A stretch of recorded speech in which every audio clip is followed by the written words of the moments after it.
అందరికీ నమస్కారం. పాప స్కూల్కి వెళ్ళిపోయింది. ఇక నేనైతే టీ తాగుతున్నా. ఇంకా బాబు నా పక్కనే ఉన్నాడు.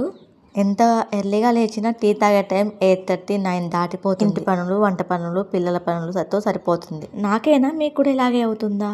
ఒక్కొక్కసారి పాప వెళ్ళక ముందే కొంచెం హెడేక్గా ఉంటే తాగేస్తాను. పాప స్కూల్కి వెళ్ళక ముందు ఫుడ్ తినే టైం లేకపోతే ఒక కప్పు టీ అయినా, ఒక గ్లాస్ పాలైనా తాగేస్తాను. అదే నాకు బోల్డంతా ఎనర్జీ వచ్చేస్తుంది. ఒక ముద్ద తక్కువైనా పర్లేదులే, కానీ టీ అండ్ పాలు ఖచ్చితంగా నాకు డైలీ ఉండాలి. ఉదయం టీ తాగుతాను, నైట్ పడుకునే ముందు కన్ఫామ్గా పాలు తాగుతాను. మా చిన్న ఫ్యామిలీలో టీ తాగేది ఇద్దరం, పాలు తాగేది ఇద్దరం. ఉదయం టీ మా ఆయన నేను తాగుతాము, సాయంత్రం పాలు బాబు నేను తాగుతాము. పాప మాత్రం ఏమి తాగదు. ఈ రోజైతే సొరకాయ కర్రీ చేస్తున్నా. పాపకైతే మార్నింగ్ పులిహోర పెట్టిచ్చేసాను. కొంచెం ఆలస్యంగా లేస్తే నాకు వెంటనే వచ్చే థాట్ ఏంటంటే పులిహోర. ప్లీజ్ లైక్ చేయొచ్చు కదా, please subscribe. Thanks for watching.